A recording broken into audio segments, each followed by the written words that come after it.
Hoje, então, chegamos a Atos capítulo 18. Rapidinho, para você se lembrar, na última semana nós vimos como Paulo esteve em Atenas, confrontando a idolatria dos epicureus, estoicos, dos filósofos. E aqui eu quero abrir um parênteses rapidinho, porque na última semana eu expliquei algo errado para os irmãos, e eu estou usando esse tempo para me retratar. Eu falei sobre os estoicos e os epicureus. Os epicureus eram aqueles fatalistas, eram aqueles que aproveitavam a vida ao máximo. E os estoicos eram os fatalistas. Então eu inverti a ordem, tá? Então só para deixar isso bem claro, para que eu não ensine errado os irmãos. Então só para vocês entenderem bem certinho. Beleza, irmãos? Então vamos lá, Atos capítulo 18. A palavra de Deus diz assim, versículo 1. Depois disso, deixando Atenas, Paulo foi a Corinto. Rapidamente, Corinto, uma cidade muito estratégica do Império Romano. A cidade de Corinto, ela fica num canal que tem aproximadamente 6 quilômetros de distância. Um local em que liga o Mediterrâneo do Oriente para o Ocidente. Então, todos os navios, todas as embarcações, todos os produtos que vinham tanto da Ásia Menor para a Europa, como da Europa para a Ásia, passavam por Corinto. Então, Corinto era uma cidade muito estratégica, uma cidade portuária, uma cidade em que muitas pessoas tinham como uma cidade de passagem. Então, Corinto era essa cidade. E agora, então, Paulo, ele sai de Atenas e vai para Corinto. Uma viagem que não levou tanto tempo, ele estava muito próximo ali dessa região. Então, ele vai para Corinto. Versículo 2. Lá ele encontrou um judeu chamado Áquila, natural do Ponto, recentemente chegado da Itália com Priscila, sua mulher, porque o imperador Cláudio havia decretado que todos os judeus deviam sair de Roma. Paulo aproximou-se deles. Mais uma vez, Priscila e Áquila, esses que eram de Ponto, uma cidade também conhecida, eles estavam vindo de Roma por conta de um decreto do imperador. Por quê? Houve, naquele contexto, uma disputa entre os romanos e os cristãos. Então, os cristãos literalmente foram expulsos de Roma. E eles tiveram que voltar para outras regiões, para outros caminhos. E aqui, então, Paulo os encontra também na cidade de Corinto. Lembra que era uma cidade portuária. Então, assim como Paulo está chegando, Priscila e Áquila também estão chegando. E ali ele os encontra. E como tinham o mesmo ofício, passou a morar com eles e ali trabalhava. O ofício deles era fazer tendas. E todos os sábados, Paulo falava na sinagoga, persuadindo tanto judeus como gregos. Quando Silas e Timóteo chegaram da Macedônia, Paulo se entregou totalmente à palavra, testemunhando aos judeus que Jesus é o Cristo.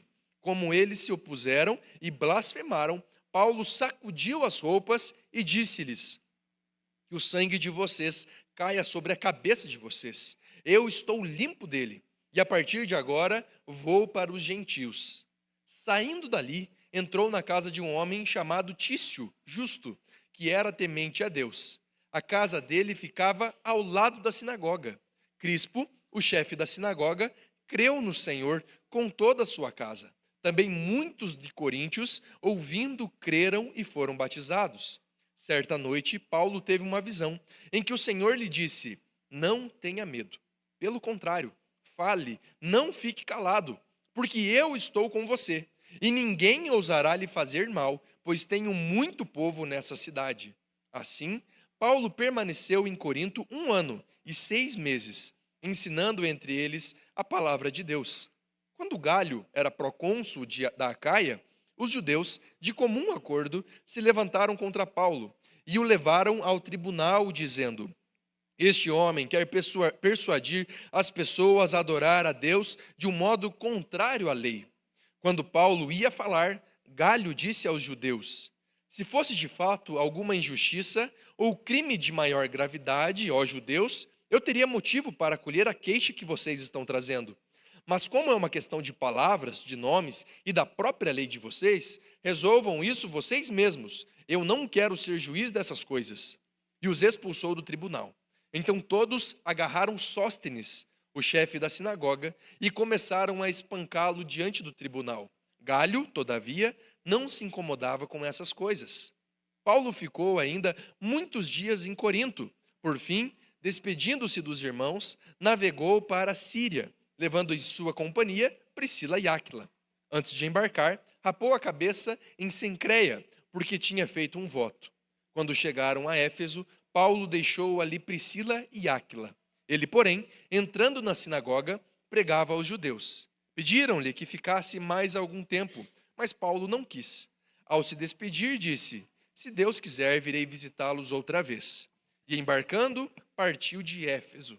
Chegando a Cesareia, foi logo para Jerusalém, e tendo saudado a igreja, seguiu para Antioquia. Havendo passado ali algum tempo, saiu, atravessando sucessivamente a região da Galácia e Frígia, fortalecendo todos os discípulos. Nesse meio tempo, chegou a Éfeso um judeu, natural de Alexandria, chamado Apolo, homem eloquente e poderoso nas Escrituras. Ele era instruído no caminho do Senhor, e sendo fervoroso de espírito, falava e ensinava com precisão a respeito de Jesus, conhecendo apenas o batismo de João. Apolo começou a falar ousadamente na sinagoga.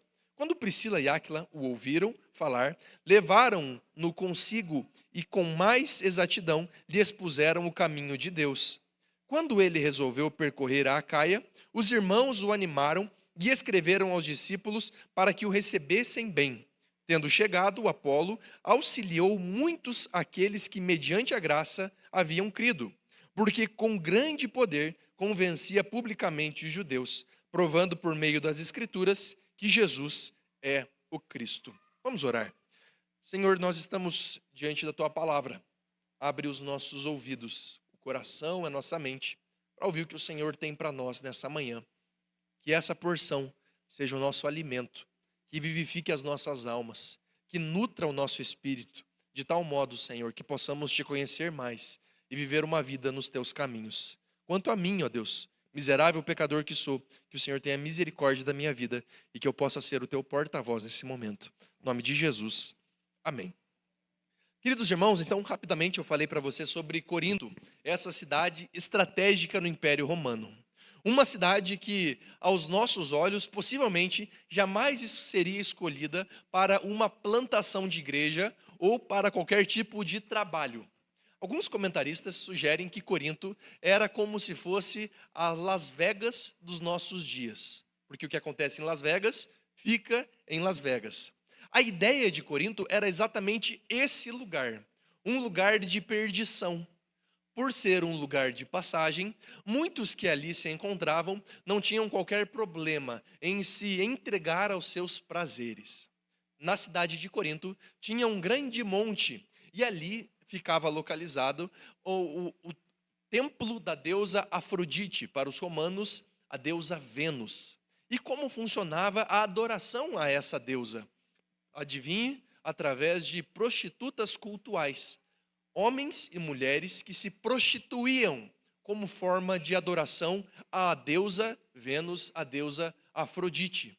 Então, o culto dessa divindade, você não precisa imaginar como era, mas era através de orgias, através de sexo, através de coisas totalmente pérfidas. Nós vemos que a cidade de Corinto, além de ser conhecida por ser uma cidade que tinha esse cunho sexual extremamente elevado, era uma cidade em que havia grande pluralidade de deuses, muitos deuses, deuses de todas as culturas, porque como era uma cidade portuária, muitos povos se reuniam ali. Então cada pessoa tinha o seu Deus, cada pessoa acreditava no seu próprio Deus. Isso fazia com que tudo ali fosse uma grande bagunça. E veja que essa possivelmente não seria uma cidade escolhida por Paulo, nem pelo Conselho de Jerusalém, para enviar missionários. Porque como a igreja primitiva estava dando os seus primeiros passos, Paulo deveria ir para uma cidade talvez mais fácil de ser evangelizada. Uma cidade com maioridade do povo judeu, uma cidade em que houvesse mais tranquilidade, pelo menos cultural, mas não. Paulo vai parar literalmente no furacão, onde tudo estava de cabeça para baixo. E Paulo chegando lá, nós vemos que o plano de Deus para Paulo é que ele estivesse lá. Um lugar que nenhum de nós escolheria. Foi o lugar que Deus escolheu para a sua igreja. Para que você entenda a importância de Corinto no ministério de Paulo, depois de Éfeso, a cidade de Corinto foi a cidade central no ministério de Paulo. A cidade de maior relevância e influência. A cidade que recebeu o evangelho, de modo que muitos foram transformados e se transformou depois numa cidade estratégica para que missionários agora fossem enviados de Corinto. Deixa eu perguntar para você, já trazendo uma breve aplicação. Você já se sentiu estar no lugar que você não queria estar? Mas quando você se percebeu, você sabia que deveria estar exatamente ali porque foi Deus que te levou ali? Quantos de nós já tivemos essa sensação? Eu não queria ir para Ponta Grossa. Quando eu saí daqui, irmãos, eu falei, eu nunca mais volto para o frio, nunca mais. Falava isso para Clarice tranquilamente, amor, esquece frio. Passaram-se 6 anos, aonde eu estou? Aqui em Ponta Grossa, passando frio junto com vocês. Mas foi aqui que o Senhor me trouxe, eu e minha família, para que uma igreja fosse plantada. Perceba, queridos irmãos, a lógica do Senhor, ela é diferente da nossa.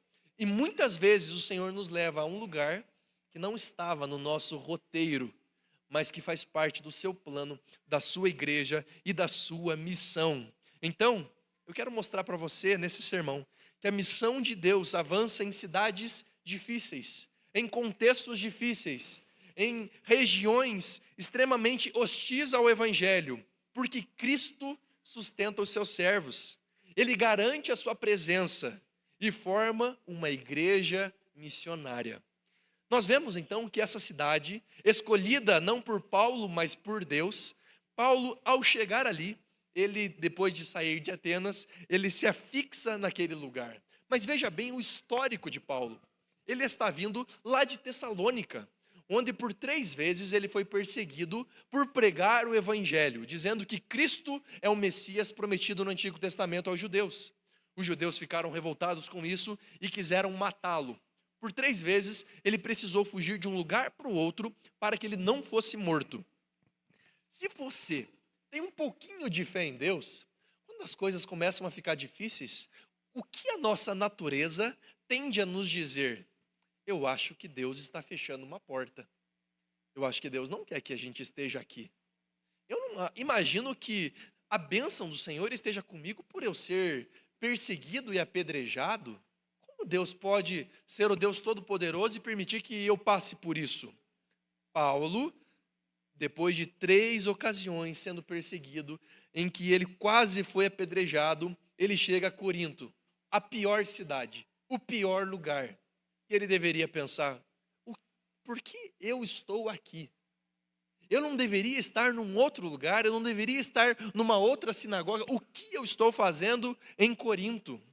E aqui isso é muito interessante, queridos irmãos, porque essa é uma das maneiras como Deus atua nas nossas vidas, nos enviando para locais improváveis, lugares que nós não escolhemos, locais que muitas vezes não fazem sentido para aquilo que nós planejamos na nossa mente.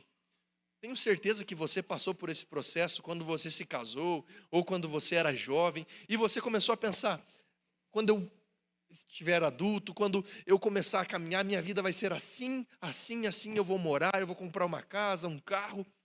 E de repente você se olha hoje e as coisas estão totalmente diferentes do que você havia planejado. Alguém consegue viver assim linearmente, de uma maneira cartesiana? É impossível, porque o padrão de Deus é enviar a sua igreja para locais improváveis. Isso começa comigo e com você. Por que nós estamos aqui? Qual é o papel do Senhor para que eu e você estejamos aqui? Será que Ponta Grossa é um lugar improvável para você? Será que o bairro onde você está é um local improvável para você? Cristo, ele não envia a igreja somente para os locais que a igreja entende ser os melhores locais, mas ele manda a igreja nos locais aonde a igreja deve estar. 2016, comecei meu trabalho como seminarista na Igreja Presbiteriana Shalom, em Campinas. E tinha sido o ano anterior da minha vida, meu primeiro ano de seminário, um ano muito difícil. Eu fui seminarista em Ribeirão Preto e foi um ano assim de deserto na minha vida. A igreja estava passando por muitas dificuldades. Eu tinha 3 anos de cristão e estava no seminário e eu pensava assim, meu Deus, que saudades que eu tenho da minha igreja, que saudades que eu tenho da minha cidade. Por que, Deus, que eu estou aqui? Por que isso está acontecendo?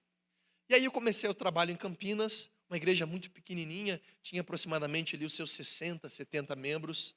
E também um trabalho muito difícil, que se tornou ainda mais difícil quando a igreja não conseguiu mais pagar o aluguel. E eles tiveram que se mudar para um bairro na periferia de Campinas chamada Vila Marieta. Um bairro muito difícil. Nós éramos literalmente vizinhos de traficantes. Era nesse contexto que nós estávamos. E eu tinha sido chamado para trabalhar de maneira voluntária com adolescentes. Tinha acabado de casar com a Clarice e nós tínhamos um total de 4 adolescentes. E a gente pensava, meu Deus, o que a gente vai fazer aqui? Como que a gente vai trabalhar com esse povo? Nós não temos uma igreja chamativa para trazer o povo para a igreja. Por que, Deus, que o Senhor nos trouxe aqui? Que saudades da minha igreja lá de Ponta Grossa, da primeira igreja sempre cheia. Por que eu estou aqui, Senhor, nesse lugar? Um ano de casados. Não, a gente acabaram de casar, né, Clã? Saímos da lua de mel e fomos para lá. E agora, Deus? E nós tínhamos 4 adolescentes. E a gente começou a pensar, como que a gente pode fazer missão? Como que a gente pode trazer pessoas à igreja? Como que a gente pode pregar o evangelho? E aí nós tivemos uma ideia, que era uma ideia aqui da primeira igreja, que eram os adolescudos. Como é que funcionava? Eu tinha 4 adolescentes, um era muito bom em matemática, um era muito bom em português, outro em história e outro eu não lembro. Mas eles eram muito bons. Meninos tímidos, simples. O mais novinho ali, acho que tinha uns 12 anos, o mais velho tinha no máximo 16. E eu falei para eles, meninos, é o seguinte, a gente vai começar um projeto aqui e vocês vão ensinar os vizinhos. Feito? Maravilha. E assim foi. Um ensinava cada um nas suas disciplinas e a gente começou a entregar panfletos de reforço escolar. Não tinha custo nenhum. Mas qual era a ideia? Tinha adolescudos e a criança, o adolescente, tinha que ficar depois para o culto. Tinha um lanche gostoso, então o pessoal ficava. No primeiro dia, nós entregamos o panfleto naquele bairro inteiro. Adivinha quantas pessoas foram para o primeiro encontro? Uma pessoa, o Caio. Chegou para mim, daí, Caio, beleza, beleza. Você é daqui? Não, eu moro ali. Você é de alguma igreja? Eu sou da igreja católica, eu sou coroinha do padre. Eu falei, nossa, mas que bom que você está aqui, Caio. Resumo, o Caio rapidamente conheceu ao Senhor. As suas notas melhoraram e o Caio começou a trazer os seus amigos. E os seus amigos começaram a trazer os seus amigos. E nós conseguimos fazer um culto para jovens e adolescentes com 60 jovens lá. Sabe o que é isso? Um lugar que eu nunca queria estar na minha vida, mas que foi o lugar onde Deus escolheu para que a sua igreja estivesse. Hoje essa igreja está uma bênção naquela região. Eles compraram outras casas em volta, a igreja tem crescido e tem sido uma bênção na cidade de Campinas. Queridos irmãos, Paulo não queria ir para Corinto. Não era o lugar que ele havia planejado, mas era o lugar que Deus havia planejado. Então, guarde isso no seu coração. Cristo envia a sua igreja para locais improváveis. Qual é o local improvável da sua vida? É o seu trabalho? É a sua faculdade? É essa cidade? Talvez o local improvável seja exatamente onde Deus quer que você esteja. Segundo lugar, Cristo sustenta os seus servos cansados com presença e a sua palavra. Versículo 2 e 3 diz assim, lá encontrou certo judeu chamado Áquila e Priscila, sua mulher. Posto que eram do mesmo ofício, passou a morar com eles e ali trabalhava. Queridos irmãos, Paulo chega depois de ser perseguido em Atenas, de ter um ministério infrutífero, depois de ter pregado dias, e poucas pessoas terem se convertido, nós vemos que ao chegar em Corinto, o seu resultado final não era um sucesso, uma missão de sucesso. Talvez ele deveria pensar, meu Deus, será que eu estou fazendo a coisa certa? Chegando em Corinto, ele encontra 2 braços direitos, que eram Priscila e Áquila. Um casal que vai ser uma bênção. Depois, se algum dia nós expormos o livro de Romanos, você vai ver como esse casal era abençoado. Mas o que eu estou querendo destacar é que o Deus que nos envia a esses locais improváveis é o Deus que nos sustenta, em primeiro lugar, com pessoas. Nós não temos a afinidade de Paulo antes com Priscila e Áquila. Nós vemos que eles se aproximam porque eles tinham o mesmo ofício.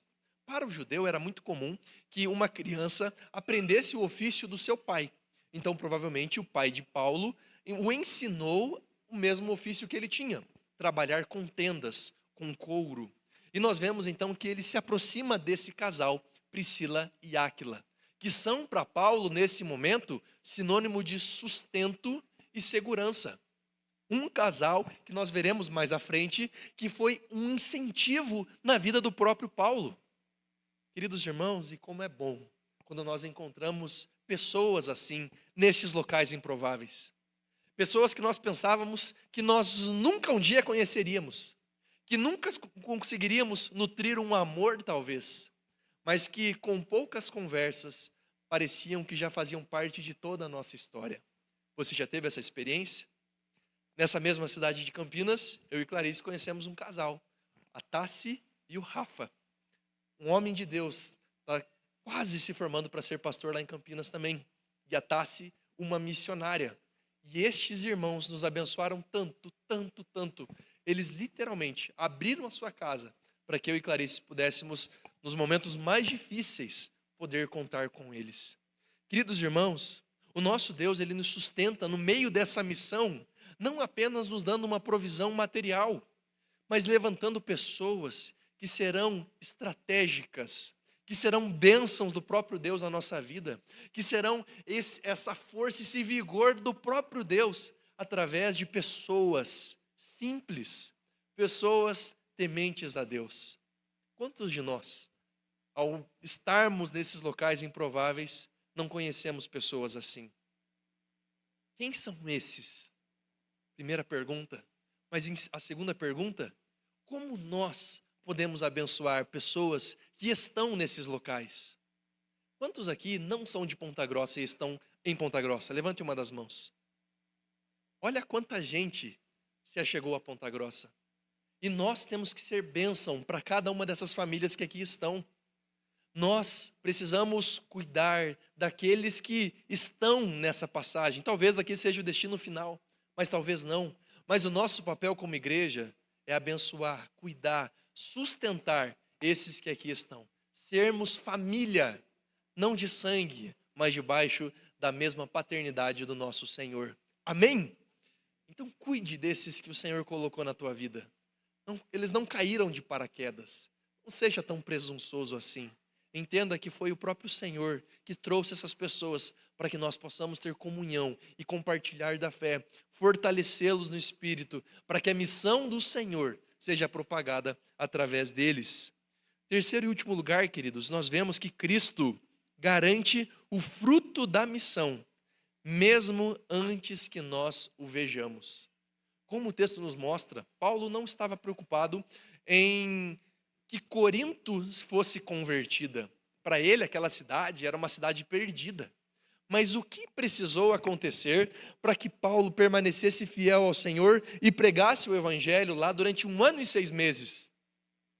O próprio Deus aparecer a ele. Versículo 9. Certa noite, Paulo teve uma visão em que o Senhor lhe disse: não tenha medo, pelo contrário, fale e não fique calado, porque eu estou com você, e ninguém ousará lhe fazer mal, pois tenho muito povo nessa cidade. Assim, Paulo permaneceu em Corinto 1 ano e 6 meses, ensinando entre eles a palavra de Deus. Queridos irmãos, um dos sentimentos comuns e recorrentes destes locais improváveis é o medo. Será que eu estou no lugar certo? Será que o que eu estou fazendo aqui está dando fruto? E posso te falar? Normalmente, nós não veremos os frutos do nosso trabalho. Nós não veremos o fruto da nossa fidelidade. É como, por exemplo, a Catedral de Barcelona, a Catedral da Sagrada Família, que trabalhadores dedicaram 140 anos construindo aquele monumento. 140. Ou seja, muitos homens trabalharam e não viram aquela obra pronta. O Evangelho, queridos irmãos, tem esse mesmo padrão. Nós, como semeadores, lançamos essas sementes, sem saber quais serão as que geminarão no nosso tempo, mas com a certeza de que nenhuma semente voltará vazia, porque o nosso Deus é o próprio agricultor, é Ele que semeia, perdão, é Ele que dá o crescimento, é Ele que faz essa semente crescer e gerar frutos. Por isso, aonde deve estar os nossos olhos? Não em Corinto se convertendo toda, não numa cidade ser transformada toda, porque talvez nós não vejamos os frutos do nosso trabalho, mas o nosso ânimo e a nossa disposição não devem estar para os frutos, mas para a semeadura, para nós levarmos o Evangelho. Por quê? Os nossos olhos têm que estar no Senhor, porque Ele nunca nos decepcionará. Nós podemos continuar fiéis a Deus, pregando o Evangelho e não tendo uma única conversão. Você já ouviu falar do ministério do profeta Isaías? Ele passou a sua vida toda, todos os anos da sua vida como um profeta, exercendo esse ofício no próprio palácio do rei, pregando para as pessoas mais estratégicas de Israel. Sabe quantas conversões você encontra em 66 capítulos de Isaías? Um total de 0. Pergunto, Isaías foi fiel? Muito fiel, talvez um dos profetas mais fiéis. Isaías tinha a presença de Deus na sua vida? Tinha. Ele pregava confrontando os pecados? Sim. Por que as pessoas não converteram? Por outro lado, existe um outro profeta, que nós cantamos aqui, Jonas, que Deus falou para ele, vai até Nínive e prega o evangelho. Nínive, para o povo que está nos subjugando, o povo que está nos oprimindo, nunca. Eu vou para Tarsis. Vem a tempestade, ele volta, Deus traz ele de volta para Nínive e ele vai pregando em Nínive. Nós vemos que o texto bíblico fala que ele passou correndo por esse tempo. Por quê? Porque para você percorrer a cidade de Nínive inteira, você levaria alguns dias. Jonas, ele completou isso num tempo recorde. Ou seja, a palavra dele era, arrependam-se dos seus pecados, se convertam dos seus maus caminhos, o juízo virá sobre vocês. E sabe o que acontece? Numa pregação superficial dessa, toda cidade se converte e se arrepende dos seus maus caminhos. Aí eu pergunto, desses dois profetas, qual deles era mais fiel? Com certeza Isaías. Mas quem foi aquele que viu fruto tão grande? Era aquele que não foi tão fiel a Deus. Por isso os nossos olhos não estão nos frutos. Os nossos olhos devem estar sempre no Senhor. Por quê? O Senhor fala para ele, essa cidade é minha. Tem muitos habitantes dessa cidade que são meus. Por isso, queridos irmãos, nós muitas vezes não veremos os frutos, mas nós não podemos nos desanimar por isso. Nós precisamos continuar entendendo que o Senhor é aquele que nos chama a alcançar as pessoas que são dele, mesmo que esses locais sejam improváveis. Para isso, ele usará pessoas para nos abençoarem, levantará irmãos que nós nem conhecíamos antes, que se tornarão bênçãos de Deus na nossa vida, que cooperarão para o avanço do Evangelho, e ainda mais, contando com a presença do Senhor nas nossas vidas, para que o Evangelho cresça nessa cidade, porque certamente ali existe um plano, um propósito do Senhor. Amém? O texto termina contando para nós, nos sendo introduzido à vida de um outro homem. E aqui eu quero terminar a mensagem, que é Apolo. Este que também depois será estratégico na própria Corinto. Queridos irmãos, que bênção é nós vermos o crescimento da igreja. Pessoas estando num lugar que elas não queriam estar, mas que era o lugar que o Senhor os enviou. Pessoas que não se conheciam, se tornando melhores amigos. 2 braços direitos que Paulo herdou aqui nessa viagem. Que bênção é nós sabermos que mesmo nesses locais improváveis, a presença de Deus sempre nos acompanhará. E no meio dessa cidade, outros missionários se levantarão, pregando com ousadia e intrepidez. Como que nós aplicamos isso na nossa vida? Acalme o seu coração. Olhe para o Senhor. Não se preocupe com os frutos. Se preocupe com a semeadura. Deixe as sementes do Evangelho. Viva o Evangelho. Segundo lugar, Olhe para as pessoas que estão ao seu lado agora. São essas pessoas que o Senhor colocou na tua vida. Por isso é muito importante nós vivermos como igreja, nós caminharmos próximos, nós fazermos amizade. Eu sei que é muito difícil, mas eu quero fazer um exercício com você. Faz assim comigo. Consegue fazer? Isso. Pode fazer. Estou vendo que você não está fazendo. Agora faz para o outro lado. Conseguiu? Agora faz os dois juntos. Você pode dar um sorriso para as pessoas que estão ao seu lado. Você pode ser amigo dessas pessoas. Você pode ser uma bênção na vida delas. Que no nome de Jesus nós sejamos esses que estão olhando para aqueles que o Senhor colocou na nossa vida. Amém?